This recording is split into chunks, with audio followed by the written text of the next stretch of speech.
Well, here's an experiment. Recording with Zoom. I threatened that I would do a piece about business models and business modeling. So here we are. And I'm going to do this live. This is the first time I've used this technique and this technology. So we're learning together, so to speak. Anyway, there is out there this. It's called the Business Canvas. And it has been developed over a number of years, and layers have been added to it. And if you search for business model on Google, you'll almost certainly come across this beastie. I'm not too happy about this. This is not a Batesonian approach to doing things at all. Specifically, you need to be waving my fingers about as if you can see the screen. You need to be looking at the different elements, at the different parts, at the little lorry at the heart, and one thing and another. And as you look at those, the lorry and the heart particularly, because they're about connecting a business with the environment, you're then supposed to remember or work out all the stuff that matters for that. I wonder. Anyway, it breaks down into a canvas that looks like this, and you would be writing on this canvas to describe your customer segments, to describe the relationships with them, to describe the distribution channels to get their offer. This is an external and very analytical way of doing it. It is about looking at the business as an object. And if you've been seeing the other videos, you'd understand that this is something that I ain't so keen with. The other thing that comes with this in the conventional view of strategy is, are you going to be resource-based in your viewing of it? Or are you going to be market-based? Which emphasis are you going to have? Because you're encouraged to have one emphasis or the other. Irrelevant for us. But this modeling does stress the traditional view of strategy as an entity, a business, sitting in an environment with a configuration which is designed to connect to that environment.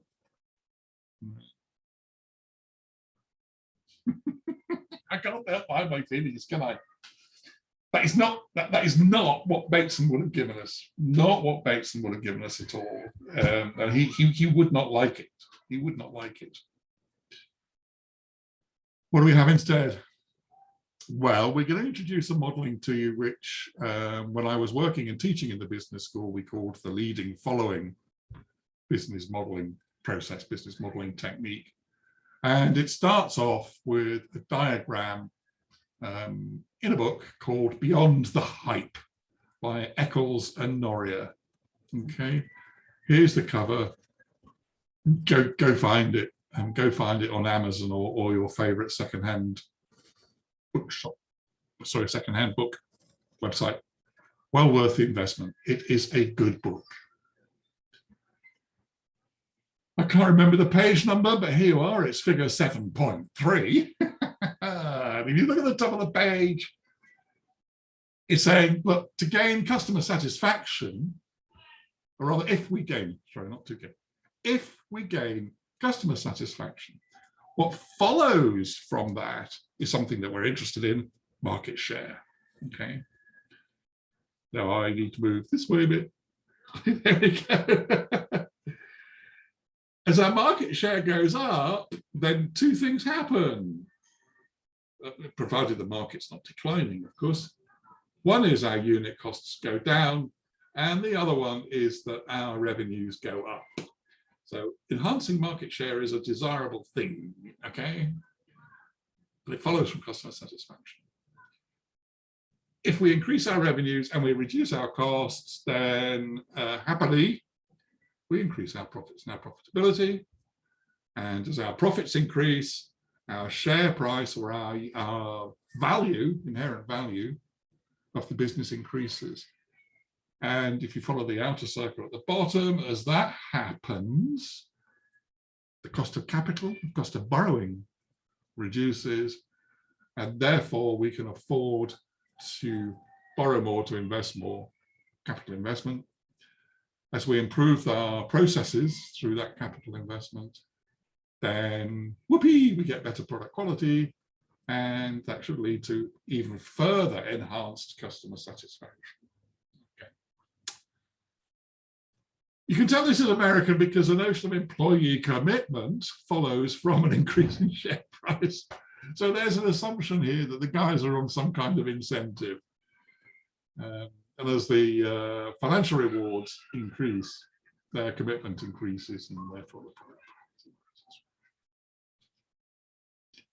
I don't particularly like what is written on here, but what grabbed my attention and I think would really, really work with Gregory Bateson's thinking is this circular flow idea. Okay, really significant, really important. So how does it go? How does it play out?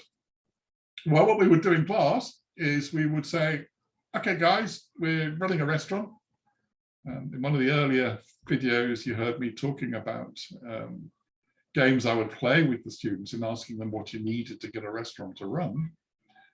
And this carries on from that. Whereas the starting point where we're assuming is we have customers, couple is nice, and we have a table for them to sit at and eat at. Yippee! So let's follow the circularity of it. Yeah, I've got troubles again, haven't I? The waiting staff are really, really important in building the tap.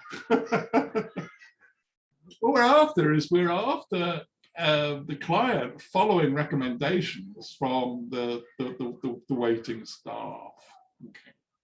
And there's a real nice and interesting skill in waiting staff of facilitating the customers getting what they want, but with this little edge of adding some more to the tab, more to the bill. But anyway, the waiting staff leads the customers. Oopsie, there we go. But the waiting staff do not have a blank. They don't have a blank piece of paper or anything that they can, they cannot offer anything. There's things they can offer, but they can't offer anything. They are guided by a menu. Mm-hmm. So we have a menu that guides the waiting staff, so they don't go and do things which are stupid in terms of what the kitchen can do. And after the dialogue or the discussion between the waiting staff and the client, the customer, we send an order into the kitchen, and that leads the activity in the kitchen. The kitchen will process that order in sequence, we hope. If not, I'll shoot the button. But again, what's on the menu can't come from anywhere. What's on the menu has to follow certain things. If we're a high-class, high-end restaurant preparing fresh food, it's very, very obvious that the menu of the day has to follow the ingredients which are in season. But also, we've made other strategic decisions about the kitchen and about the technology that's available in the kitchen or the cooking process, the ovens, the menu has to follow that technology. We can't produce things on the menu that use technologies that we don't have. The other thing is that we can't produce things on the menu which the chefs can't cook. They have to be skillful at executing the recipes and delivering what's on the menu. So the menu is always a balance between the things we'd like to offer and what's available seasonally for the ingredients, the skill set, the development of our chefs, and the technology that's available. Okay, so the menu follows that. The waiter follows the menu, and the clients, we hope, follow the waiter's recommendation, and we get a good, valuable order into the kitchen. Bam, bam, bam, bam.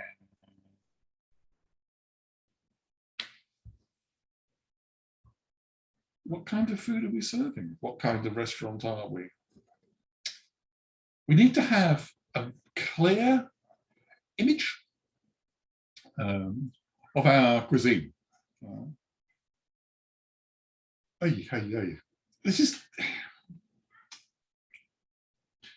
This might not sound as simple as you might think. I happen to love Thai food, so I'm using Thai food as an illustration. But what dishes represent Thai cuisine and are the standout dishes of that cuisine? What we need to understand is we choose a cuisine, we need to understand the standout, if you like, the signature dishes of that cuisine, develop those into signature dishes of our restaurant by becoming very skillful in the technologies. And this image of the cuisine we want to serve is what has led our choices in the kitchen technology and the balance of assets that we've bought and put into the kitchen. Okay. So, kitchen leads cuisine. Sorry, try again, John. Cuisine leads the kitchen. Kitchen limits the cuisine in a different sense. Anyway, the image of the cuisine that we want leads the kitchen technology, leads the skill development of the chefs. Right? So that leads the menu, that leads the waiting staff, that leads the clients into their expectations and building the bill. All right. What a lot has suddenly happened. Well, despite the game that I was playing with the students elsewhere, that you may have seen, what's the minimal configuration for a restaurant? When we're actually looking at building a restaurant, we need also to understand the way in which we lead the customer and leads the customer expectations. So here's my favorite restaurant in Nottingham, England, Chayo. The waiter, by the way, and the menu is not from Chayo, but the other photographs are. We need to communicate with the clients and tell them that we're here, or in the case of the moment here, from the Facebook pages, major way of communicating with potential clients and with clients. We'll be closed. Not a good one for me to pick, but that was what on the Facebook page today. Right? But there are messages about expectations. There are messages there about or from customers. Of course, connected to Facebook is TripAdvisor. If you look up this restaurant on TripAdvisor, 4-star, 5-star ratings all the way through, and comments about a really lovely atmosphere and lovely service. I can tell you the service is good. The environment is telling, if you look at the top left picture, the environment is telling the client, the customer, you are in a Thai restaurant. All the references there to Thai culture. But not only that, the class of the design and the clarity, the clean lines tell you something else, or indicate something else about the simplicity, the clarity, and the elegance, in fact, of this place. It is not as fussily decorated as some of its competitors in Nottingham. John-Sai, really well known, very popular, but so very expensive. And then the decor in John-Sai, it's all covered in gold colors and rich things and lots of pseudo Thai artifacts. This one, by comparison, is pared back. They are genuine Thai artifacts that they've been, as you can see, that they use. You can see on this slide, it's a couple, an English guy and his Thai wife who are running it. Okay. So they've taken these decisions culturally out of their relationship, if you see it now, where they are, the way that they're engaged with, looking at the world, dwelling is the word that I'm moving towards, has set them up, is that the right word? Set them up to run a Thai restaurant. And given that's what they're doing, they're then expressing themselves through them. But they can't offer something that people do not want. So there has still been an exploration of the demand for Thai food, the demand for different types of restaurant around Nottingham. Okay. This restaurant is interesting. It's not in the same area as the other fashionable restaurants. It's not in one of the hubs. It does sit out on its own a bit. The other thing about this restaurant actually is that it's got small frontage. Then you go in and down the stairs and there's this nice big place down below. But they have to monitor and watch the customer. They have to track what's popular on their menu, right? Which dishes are earning the money, which dishes aren't. Okay. Now, I really have been naughty, haven't I? I've not thought about where I am on the slide. Yeah. Can I get out of the way? No, I can't. Oh, John. Anyway, I'm going to step aside, but so I'm right out of the way. There we are. Oops, Daisy. The issue in terms of the things that I've been talking to you about is when I present the business model to you like this, it suggests a concrete building up. And of course, the business has been built, inverted commas. But this building is not the same as the in-out, the inside to outside strategic modeling, which we might get, so to speak, from considering the thing in a traditional way. So Bateson would be happy, he would be pleased with the idea of the processes. The connection with cheer and hold is that we are exploring the conditions that set something up, right? We're exploring how the waiter needs to behave to set the client to build a big bill. Yeah, we're exploring how the menu is set there and guides the waiter in guiding the client. What's the relationship between our vision of the cuisine, the way in which we've determined the kitchen, and what we can cook? Cheer and Holt would be really happy in the way in which we're thinking about how we are setting up the lead for the following to occur to establish our virtuous cycle. Okay. Now then, what's the video? What's the little picture at the bottom? Well, I hope you can understand that somebody utilizing this modeling process is working out what they need to attend to and what it is that they need to keep in balance to be able to manage the business in a purposeful way, to be able to engage in what's going on, and respond, in being able to cope. But my interest is being not so much in